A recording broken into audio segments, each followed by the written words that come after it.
Eu vou chamar para essa conversa Sérgio Vale, economista da MB Associados, nosso especialista aqui na CNN. Sérgio, essa minha conversa me mostrou assim que a provocação que a Haddad fez sobre os juros não é o tom do diálogo que eles tentam manter com o Banco Central. É importante essa ponte? Bom dia. Bom dia, Thaís.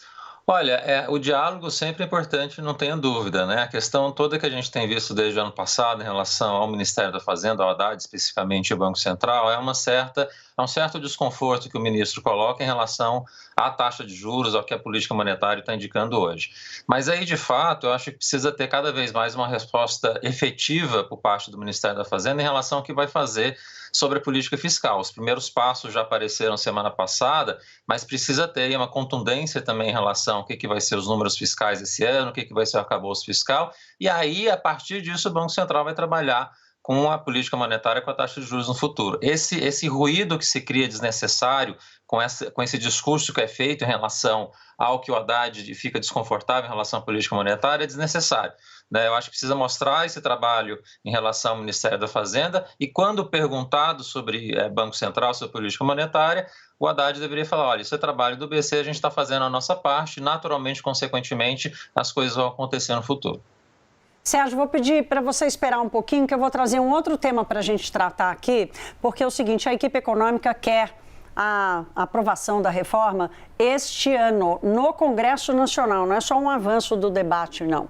E eles não querem abrir mão desse otimismo para um desfecho de um debate que acontece há décadas no país. De novo, nessa conversa que eu tive com interlocutores do ministro da Fazenda, Fernando Haddad, eles me disseram que o principal objetivo dessa reforma, que vai ser proposta e vai ser tocada pelo governo, é mexer nos impostos indiretos, que são aqueles que incidem sobre o consumo. Bom, são os impostos indiretos que fazem do sistema brasileiro um dos piores do mundo, além de transformá-lo num sistema ultra-regressivo, ou seja, os pobres pagam mais impostos do que os ricos. E me disseram, não estamos considerando fazer a reforma pela metade, ou seja, vamos começar essa discussão, vamos até o fim, segundo me disse o integrante da equipe econômica. Vamos lembrar aqui que no governo Bolsonaro a reforma foi diluída com foco no imposto de renda, um projeto acabou sendo aprovado na Câmara dos Deputados, empacou no Senado. Sérgio Vale volta para cá. Sérgio, qual a tua expectativa para o encaminhamento de verdade dessa reforma? Temos Bernardo Api na secretaria responsável por esse debate, ele que é a grande referência, autor da proposta que está na Câmara dos Deputados. Qual que é a tua avaliação e expectativa para a taxa de sucesso que deseja a equipe econômica? Thaís, eu tenho a impressão que a gente vai ter boas notícias em relação à reforma tributária esse ano. Pela primeira vez, como você falou, em décadas, a gente tem um arcabouço pronto já na Câmara e no Senado de discussão para começar a conversa. Tem o API, que fez uma boa proposta, que é a base da PEC 45. Há interesse dos governadores, dos prefeitos para essa conversa avançar. Alguma resistência de alguns segmentos, especialmente serviços de agricultura, mas é só sentar para conversar. Eu acho que tem muito espaço para avançar e a gente conseguir aprovar uma boa reforma tributária até o final desse ano. É salutar, é importante o governo sinalizar que vai avançar com a reforma de bens e serviços, que é a que está mais avançada, que tem uma proposta pronta na Câmara e no Senado nesse momento. Então, assim, eu tenho a impressão que a gente vai conseguir avançar com essa reforma finalmente, né? Cada governo tem sua marca de reforma importante. Eu tenho a impressão que esse governo vai ter a reforma tributária para dizer que é sua, para dizer que foi aprovada. Eu acho que até o final do ano, não vai ser fácil, não vai ser rápido, eu acho que até o final do ano a gente consegue aprová-lo. Dado o tamanho do espaço de tempo que esse debate consome do Brasil, se aprovar em um ano já vai ser muito. Sérgio, para a gente terminar, passada a primeira surpresa positiva com a iniciativa da equipe econômica de apresentar um plano fiscal, inclusive para superar a agenda de gestão de crise pelos ataques em Brasília, começou a cair a ficha sobre qual é o tamanho do plano fiscal proposto, qual é a sua eficácia, e a minha impressão é de que, no final, ficou faltando bastante coisa ainda do plano fiscal do governo, né? Qual a tua leitura?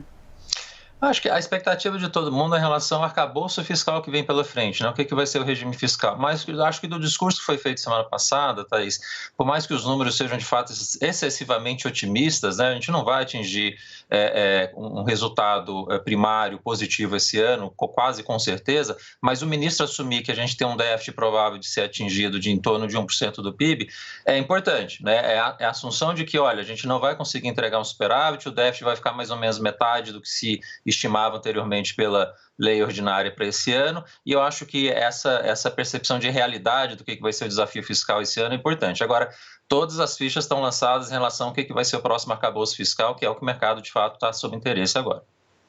Ô Sérgio, você deve ter ouvido a Priscila Yazbek agora há pouco falar de Davos. Eu comecei com você falando de Brasil, quero continuar falando de Brasil, mas agora olhando para a expectativa da participação de Haddad. É inevitável fazer comparações com o que foi a primeira participação de Paulo Guedes como ministro de Bolsonaro em janeiro de 2019, quando ele prometeu que ia zerar o déficit. Haddad deve chegar mais cauteloso com relação a isso, inclusive aproveitar o acolhimento que o Brasil deve ter em função dos ataques e da expectativa pela pauta ambiental.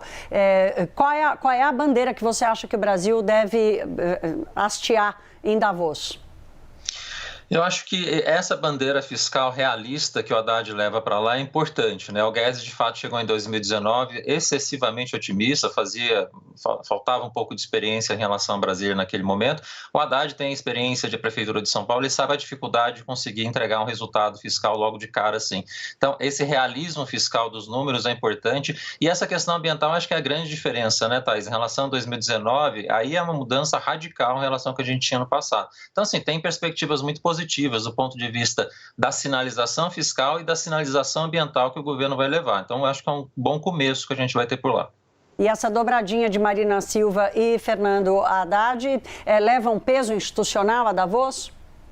Com certeza, especialmente a Marina, né? O Haddad, digamos, pode ter ainda alguma incerteza em relação ao que ele vai apresentar, porque de fato ainda falta essa discussão em relação ao arcabouço fiscal, há um pouco desse ruído em relação ao Banco Central, então assim, há um restinho de dúvidas ainda que a gente vai precisar sanar ao longo do ano. Mas a Marina é com certeza um ponto muito positivo de começo. Davos com certeza vai conseguir fazer um cenário bastante positivo para a questão ambiental no Brasil, e aí tem a oportunidade de investimento, né, Thaís? Tudo isso que a Marina vai poder trazer aí de avançar na questão ambiental significa no futuro poder aumentar o investimento direto estrangeiro no Brasil e melhorar a percepção de risco do país, que é o que a gente está querendo agora. Muito bem, Sérgio Vale, economista-chefe da MB Associados, aqui começando a semana com a gente. Sempre bom te ouvir, meu caro. Boa semana para você.